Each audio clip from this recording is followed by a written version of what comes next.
What is up, guys? Welcome back to the channel. My name is Travis. This is TWA Motorsports, and today we are going to be dropping the front of this truck the correct way. So if you guys know, if you haven't checked out any other videos on the OBS Chevy truck, this thing is lowered in the rear with a flip kit and a weld-in C-notch, which I'm fine with.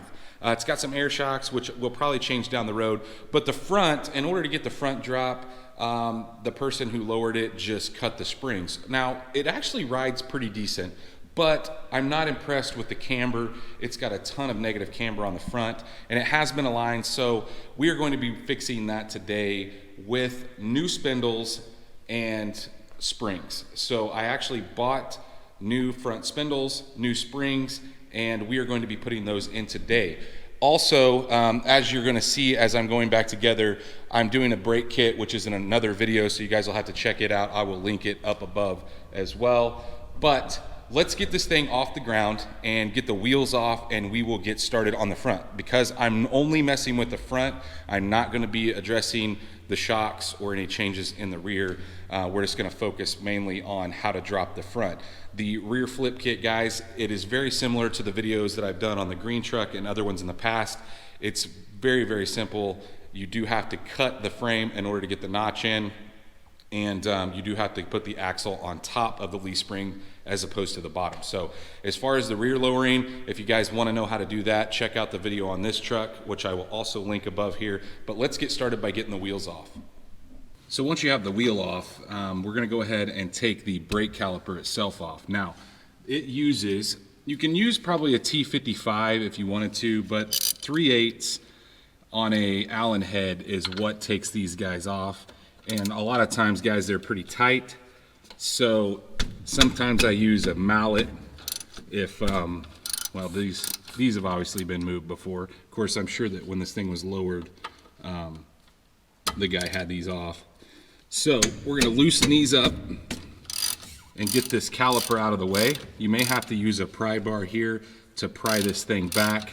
A lot of times you have to. So we're going to go ahead and get this out of the way.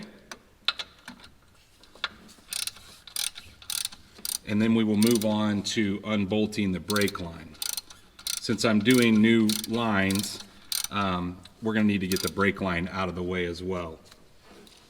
Now I'm just using a pry bar here to pry this thing out of the way.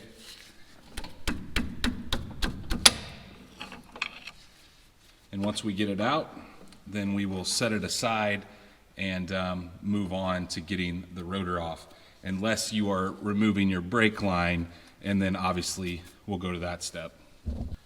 So to get the rotor off, we need to get this dust cap off. And a lot of times they're pretty loose. And I know I'm using a claw hammer, but I haven't found a hammer that I'm in love with. Let me know what you guys use in the garage. I've just always used this unless I need like a small sledge. I've got like a 5-pound sledge. Well, there's a good amount of grease in there, which is good. So we need to take this cotter key out. There's a little cotter key that's bent over. I'm going to bend that back, take it out, and then we need to loosen this outer nut so we can pull this thing off. I generally use a pair of needle nose to bend these back. Sometimes you get lucky and they come right out, and sometimes they fight you like that.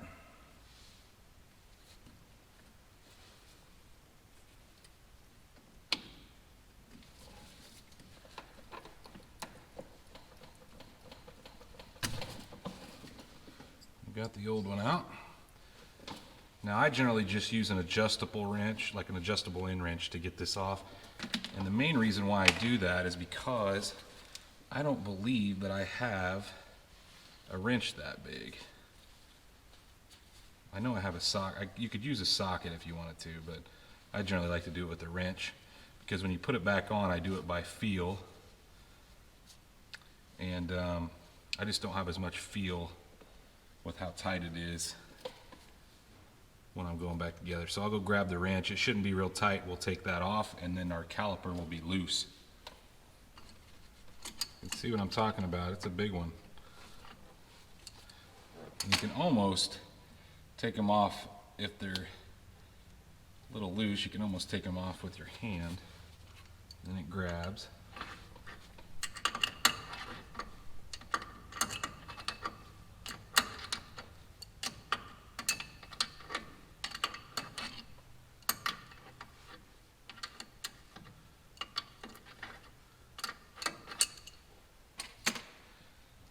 Now if you're replacing the bearings at the same time, a lot of times you'll pull this out,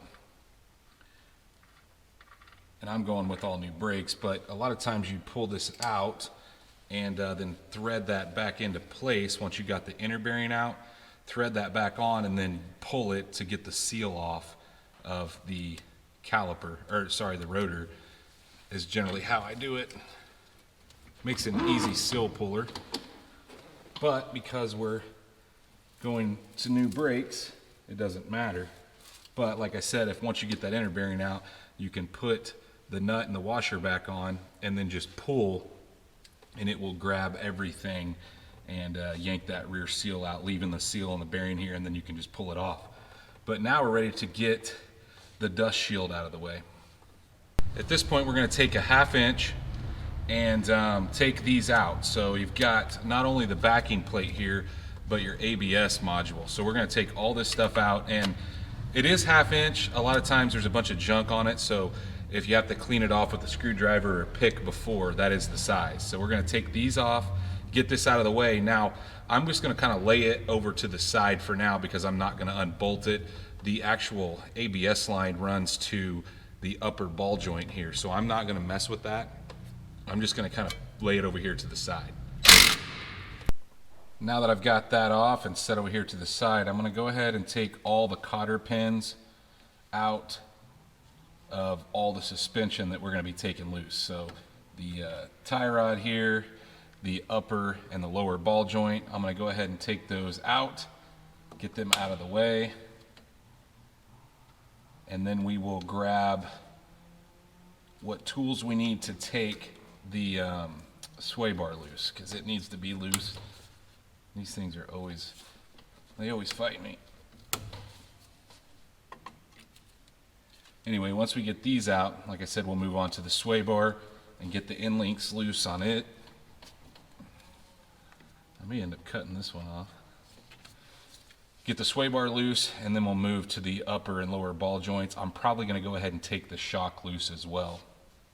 Now we can take this sway bar loose, and it is 15 on the top and 9/16 on the bottom. Now, this is an aftermarket sway bar end link, so I'm pretty sure for the most part they're 9/16. The newer stuff is 15 millimeter, which is pretty common on like any of the other trucks that I do. But we're gonna get it out of the way, and you need to make sure, I'm only showing you guys one side, but you need to make sure you loosen this on both sides, otherwise you're not gonna gain anything here.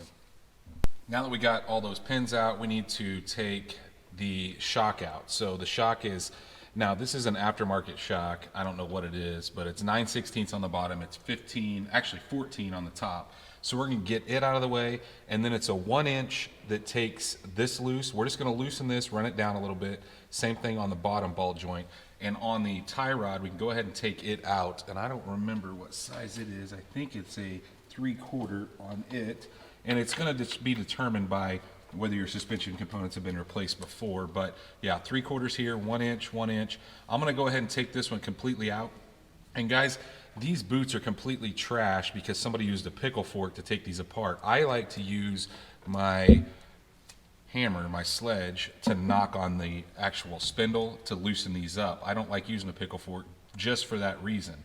So we're gonna go ahead and get all that accomplished, and then I'll show you guys once I get everything loose here where I'm going to be hitting in order to get this broken free. So inevitably when I'm working on something, I always find stuff that I don't like. For one, separating joints with a pickle fork, I don't like that because it messes up the boots. So all these boots are torn and they're going to have to be replaced. The other thing I noticed is this is super, super loose, and it shouldn't be. So when I loosened this up, it was rattling around, which made me a little nervous. But what I do, guys, is I back these off until you can see a space between them, okay?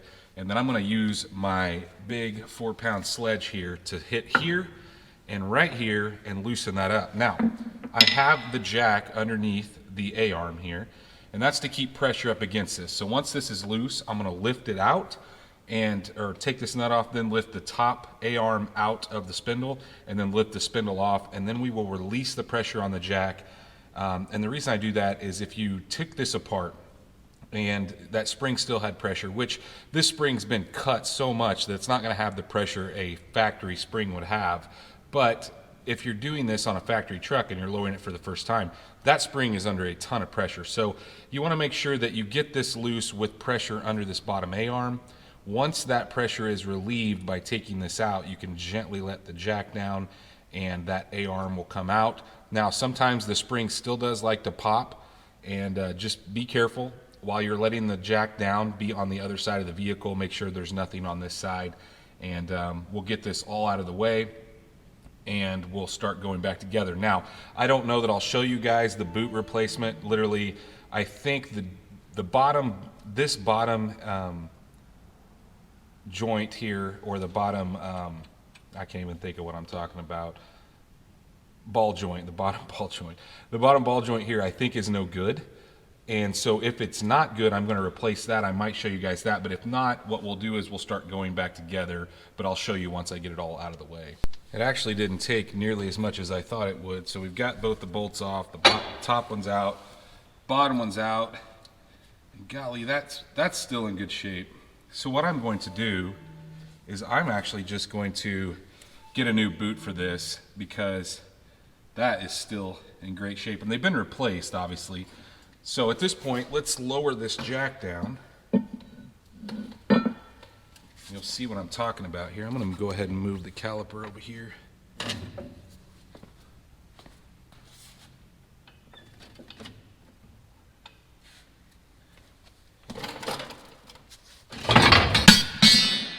And that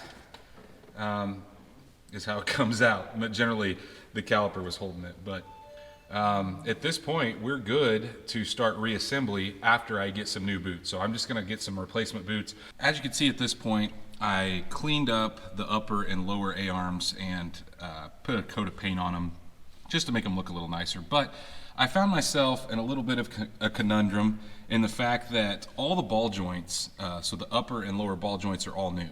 And so are the tie rod ends. And they're in good shape. However, the boots were destroyed. They just were in bad shape. The top one here is good, but the tie rod and the bottom one, the boots were bad. So what I did was I cut the old boot off. This one you could still see a little remnants of the blue on the round outside. On the tie rod, I was able to get all of it off. And what I chose to replace them with is, if you guys are ever looking for boots, just boots, and there's a company called Energy Suspension, and a lot of people said these wouldn't fit, but they do fit. So this is the lower, and I'll list this stuff in the description below, but this is the lower boot, and believe me, it's in way better shape. Now, with that being said, it doesn't cinch on the bottom, so we can set it on here, and while it fits over the actual ball joint itself, it's not going to seal on the bottom side. But the main reason you want these is to keep dust and dirt out, and not so much the grease in. Now, is it the best replacement? No, but I'm not going to press out that ball joint or replace good tie rod ends just because the boot's bad. So this is a good alternative.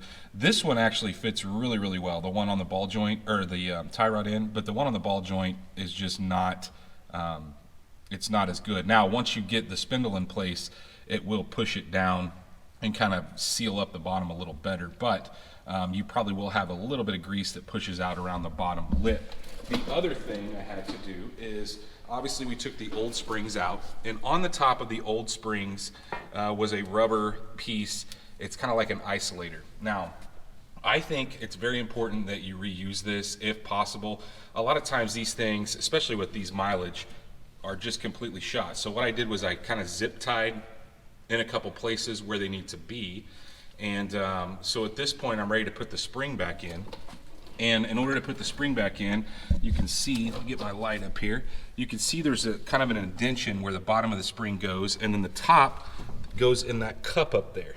So we need to make sure that we align that both in that spot in the bottom where the indentation is and in the top. So what I like to do is I put it in the top first, and then I use a jack to kind of help lift the bottom of the A-arm up to try to start compressing the spring.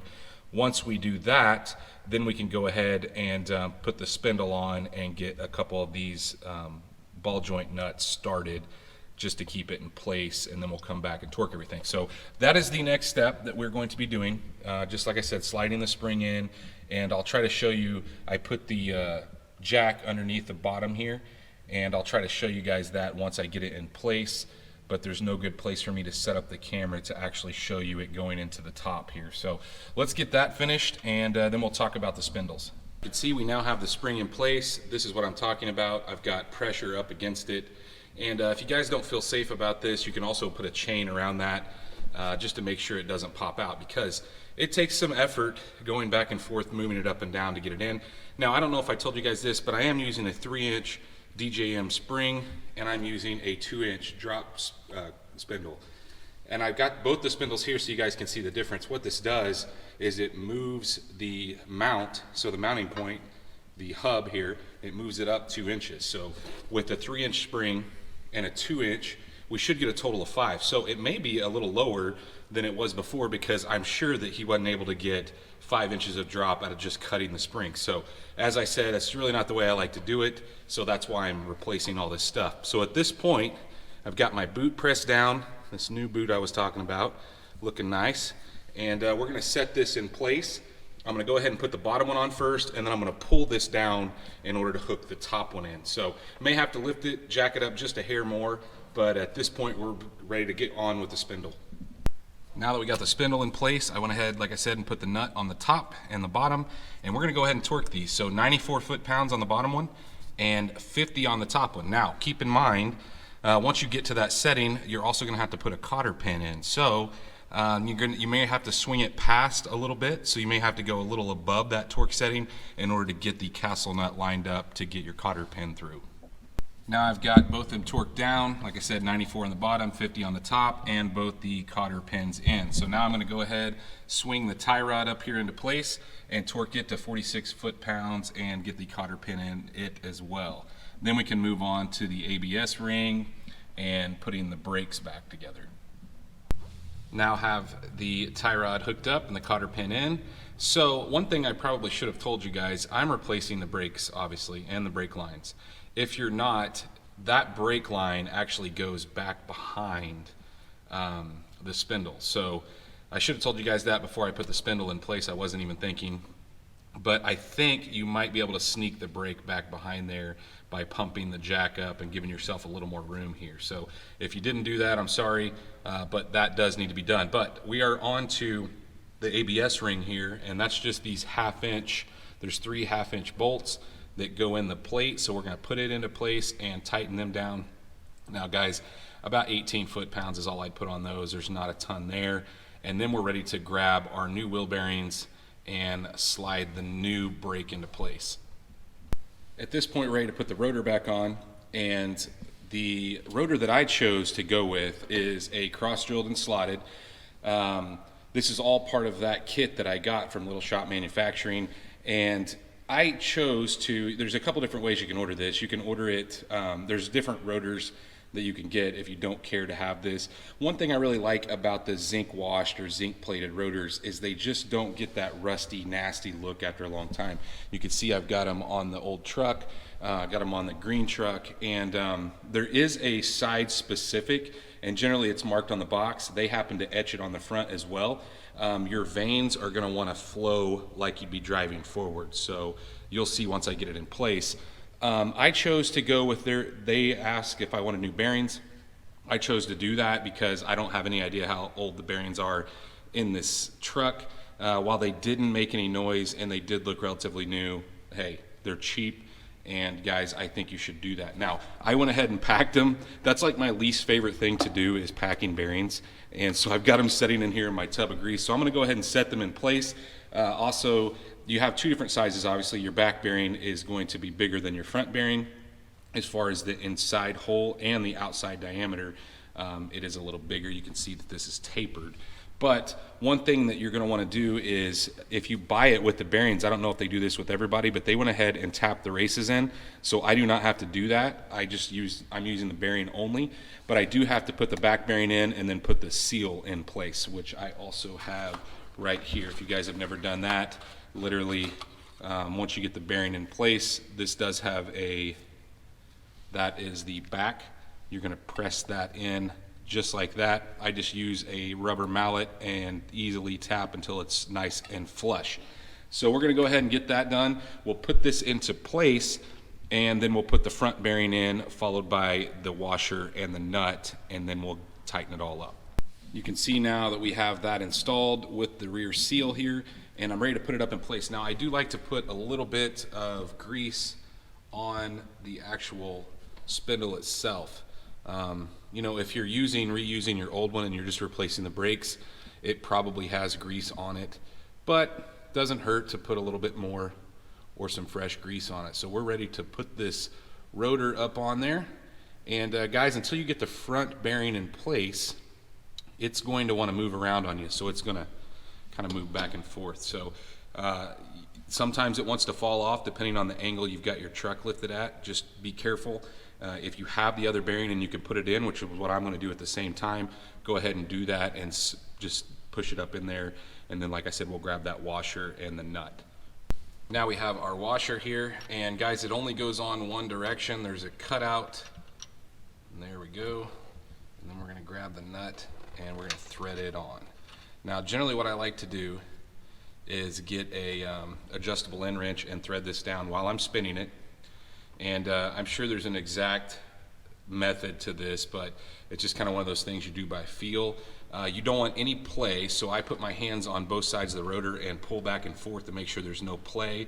So basically I'm spinning it as I'm tightening it down, and when it gets to where it doesn't want to move, I back it off just a hair, then I make sure there's no play in it, and then I put the cotter pin in and the dust cap on. So if you don't feel comfortable with this, there are torque specs for this. I don't know that I necessarily trust them because the amount of grease in there would probably change that.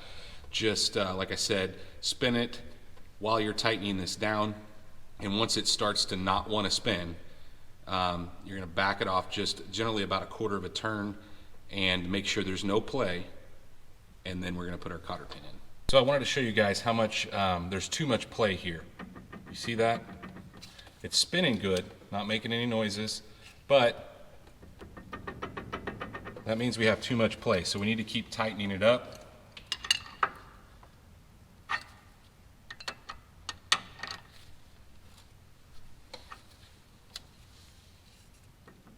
Still have play. And generally what will happen is this will get hard to turn. Notice that it's still turning pretty freely. Now it's starting to snug up, not turning quite as easy. So at that point, we're going to back it off just enough to get the cotter key in, which is generally about a quarter of a turn. And then we want to check it again. So we don't have any play now. So I'm going to go ahead and put the cotter key in and then put the dust cap on. So at this point we're going to put this in place. Now it does have the brake pads in it and it is pre-assembled there. So all we need to do is go back together the same way we came apart. And I may have to compress that just a hair. Get this in here, and then we will use the Torx bit the same, or the Allen that we used before. There we go.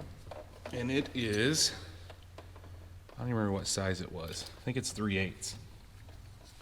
So we'll get this into place, get it started, and then we'll move on to the brake lines.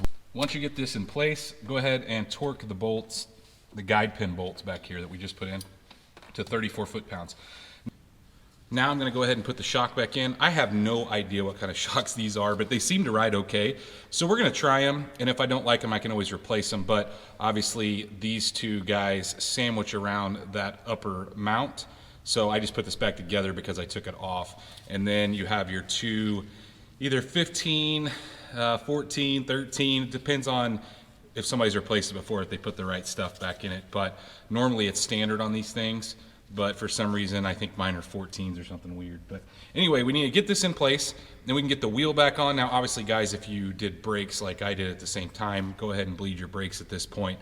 But other than that, there is something else with the steering shaft that I want to show you guys, because obviously I've been fighting some issues with turning or it having play in the steering wheel. So we're going to go up there next, but for now I'm going to put this in, get the wheel back on, get it on the ground, then we'll move up to under the hood and I'll show you what I'm replacing there. Now on to under the hood, and what I was going to be replacing, guys, is that steering shaft. So there were several different options available. Okay, so you can buy obviously the new rag joint that goes down here at the end, and I haven't peeled back the plastic boot here, but you can replace that. You do have to drill it out and bolt the new one on, which if you guys didn't know, I did on my two-door Tahoe, if you want to see how that's done. The other option is there's a whole replacement shaft that you can buy, which was my original goal, is what I was going to do. And it, instead of having like that rag joint at the bottom, it has like needle bearings. And so that was the plan that I had in mind, but somebody turned me on to this, and this is from I think it's Cunningham Machine, and I'll list it in the description down below. But here's the deal, guys. It uses the U-joint. So a lot of people have used these Jeep shafts. Apparently a Jeep Grand Cherokee shaft will fit, but this is the piece that I'm going to be putting on. I'm going to try this and see if that improves my steering. So obviously that steering column is two-piece, and we'll have to get it out of the way to put this in.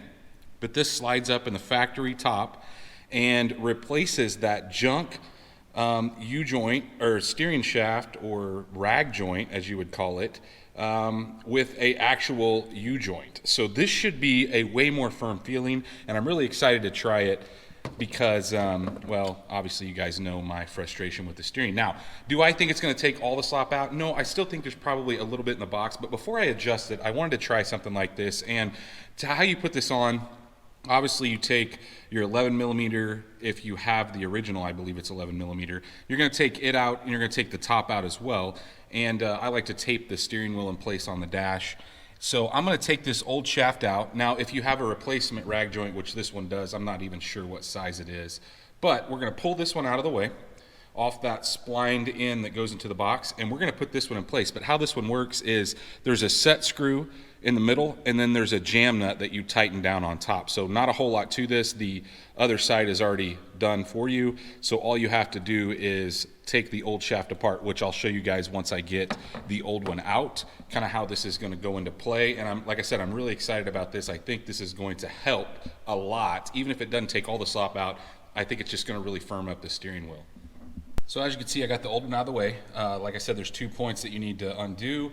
The first one being at the bottom here, and it actually, I believe it was a 13 millimeter, which is kind of surprising. Took the little boot off the bottom. Honestly, that thing's completely trashed anyway. And then this is the top section. This was completely rounded off, so luckily 15 millimeter fit the other side here. That gets the top off. So this is a 2-piece shaft. You can see I've got it separated here. This piece that goes up closest to the firewall comes out of this section here. Now, this has been replaced, and it honestly looks like it's in pretty good shape. You can tell that it's been replaced because see how it's bolted together there? That means it's been replaced. The factory one would be riveted like you see here. So, yeah, it's definitely been replaced. My guess is somebody's attempt to fix that. But all we have to do is we're going to slide this piece, and you can see there's like something to keep tension up against it right here. I'm going to put a little more grease on that, and we're going to slide it into this shaft. And then, guys, all we have to do is just go back the same way we did. The only difference being is you're going to use, I believe, a 4 millimeter. That's what size it is. Yeah, 4 millimeter Allen to tighten up this, and then a 12 millimeter to tighten up the jam nut on top once you get it cinched down. Obviously, the other section, so the piece that goes up in the firewall, you're going to reuse that 15 millimeter, but that's all there is to it. There's not a whole lot to it. It's probably a little bit of a reach here. Now, I'm not going to be putting, I don't think I'm going to put this back on like it was from the factory. I just don't think I don't think there's a point in it, and I don't want it to interfere with anything. So in my opinion, I'm going to leave it off. And there's no instructions that come with this, but I don't know. I'm not gonna put it back on. I probably will put this back on, and the only reason I'm gonna put that back on is just to try to keep water out of this joint here. You know, not a lot of water comes under the hood, but if something were to splash up in there, dirt and debris, I think it just helps keep that clean. So I am gonna put that back on. It connects at the top, and then the factory had kind of zip tie of sorts to keep it on the bottom. Now this shaft is not quite as big. I'm just going to concern myself with putting it on the top and not worry about the bottom, because as you can see, it gets a little bigger on the bottom. So we're going to put this thing back together, and then we'll go test it. So we have it all on there. I will tell you guys that there was a little bit of play as far as like when you turn that, and it seems to have eliminated some of that. So I think, like I said, we're going to get better. And I'm kind of optimistic, hopefully, that we'll see a huge difference. But bolted it down. I will tell you guys that I did have to use a pry bar against the frame, like right there by the header, in order to get the bottom down far enough to get it on. So I like to hook the top first, because there's really no good way to put it on second. But it's pretty tight, those two pieces. So put the top in first, go ahead and put your bolt in, and then if you have to, use a pry bar to kind of help pry this into place. And we got it all bolted down and cinched down. So we are ready to take it out and see what kind of difference it makes. So with the suspension, obviously we're quite a bit lower now. And well, I kind of want to go out and see what it does. So it's probably the windiest day of the year to test this, but I wanted to take it out and I wanted to walk you guys around the outside of it once it is relowered, I guess you could call it.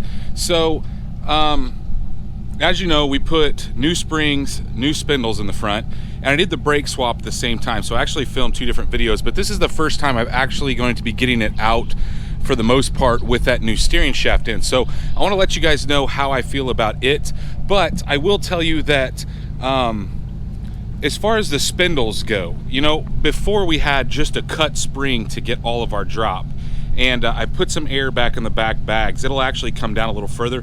It will come down until it hits on the cross member in the bed. So we're gonna have to notch that at some point. But anyway, as far as the spindles go, when this was cut, the spring, this wheel would lay in because they couldn't adjust that negative camber out of it, because that is not the proper way to lower it. So with that being said, you're probably gonna have to roll your fenders a little bit. I rolled mine just a little bit, and actually my Eastwood fender roller won't fit a 5 on 5.5, so I'm gonna have to get an adapter, like a wheel adapter, to make it work. For some reason 4.5 on 5 and 4.75 on 5 seems to be the only sizes that it fits. It's just a little too small to fit on this bolt pattern. So anyway, I did roll the fender a little bit with just a wooden bat, and this thing's probably going to be going to paint, so I didn't really worry much about that, because he'll fix all that and make it look nice when he does that. But I will show you guys. You can see that I just rolled it right here, and you really can't even tell, but I think it's going to hit just a little bit, just because, like I said, for two reasons.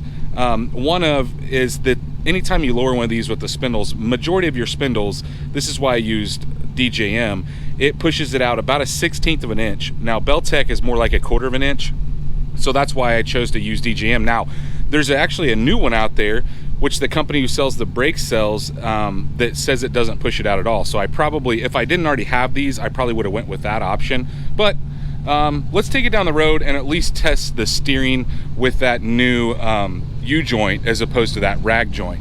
Just backing out of the driveway, there seems to be a pretty substantial difference as far as how tight the steering is. You know, and I still haven't had this thing aligned since obviously we've dropped it here. I want to see if I can adjust this down. Did it with one hand. But it acts to me, and I really won't know until I get out on the road, but it seems to me like there's less play. I mean, there's still some, and I don't know, guys. It may just be the steering box. I may just have to try to adjust that adjustment in the steering box and see if that fixes my issue. But it's felt like there was a little bit of play just then. Let's pull out here and see, because I really can't tell until I'm on a road and we're driving, and an alignment might help this a little bit, but and by no means is this a rack and pinion, that's for sure. But this is what I'm talking about. So see, we're going straight. In order to turn, you see that? How much until I actually got it to go the other direction? It's like, then it goes, then it goes.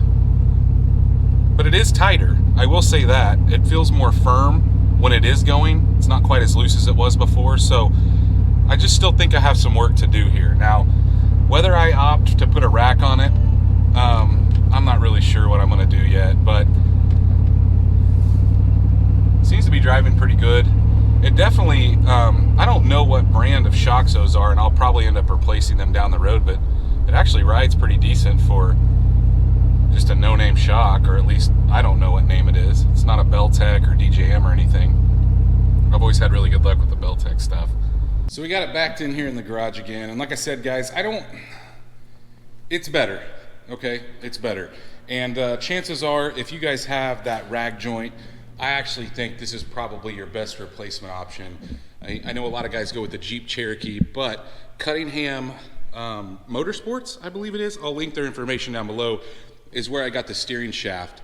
And of course the rest of the stuff, the spindles and springs, I will list that in the description down below as well. They are from DJM. And then in the back, I actually think it's got a Beltec flip kit. So if I didn't show you guys how to do a flip kit in this video, but if you would like, you can go back and look at when I did my green truck, or you can look at when I did the two-door Tahoe, because actually they're the exact same. So literally you're just taking the rear end off the bottom of the leaf and putting it on top. And so if you watch the two-door Tahoe video, it'll actually give you the torque specs, because they will be the same. So I will link that in the description as well. But I still need to get it aligned, and we have a long way to go on this truck, guys. I'm gonna be real honest with you. When I bought this truck, I was really excited about it, and I kind of lost some of that excitement, especially when I bought the Sonoma GT, but I'm gonna hang in there for you guys, because I know a lot of you guys are wanting to see this OBS come to life. And so with that being said, the next video that you see on this truck will be us starting to pull stuff apart, because yes, as of right now, it is going to paint. And so some of the things that I'm going to be doing, I'm going to have the bed Line-X'd just like I did on my green truck over there. So I'm not gonna worry as much about the inside of the bed, but while he's got it, he's gonna take the bed, because it's easier for him to get this in right now, and then we'll bring the truck back home, and then when he's ready for the whole truck, we'll do the truck. But when I do the whole truck, I'm going to pull the glass all out. We're gonna pull, obviously, the door handles. I'm gonna start pulling the trim here soon. I will show you guys that in the video where we start disassembly when it's ready to go to paint. But I'm gonna leave him the bed. We are going to be reversing the tailgate handle, just like I did on my green truck. We are going to be shaving these guys, so the stake pockets will be gone. And we'll talk more about what all I'm going to be doing when this thing goes to paint. But the original plan was to just drive it for a little bit, I think. And now I've kind of decided that you guys love this thing, and so we are going to keep hammering down on it. I'm going to try not to disappoint you guys unless somebody comes up with some major amount of money. But I can't handle this thing not being painted. I'm just afraid with the rash that's along the bottom, it's going to start to rust, and it's going to need cab corners and whatnot. And I'd rather just knock it out now while the truck's in pretty decent shape. The paint's all original. You know, it's got its share of dings and scratches, and we are going to be addressing all of that, obviously, in paint. But if you guys did enjoy this video, if you like this OBS truck, which I know a lot of you guys do, please go down there and smash that thumbs up button. Guys, while you're down there doing all that, make sure that you subscribe, ring that bell icon. That notifies you every single time we drop a new video, and stay tuned to see what we work on next.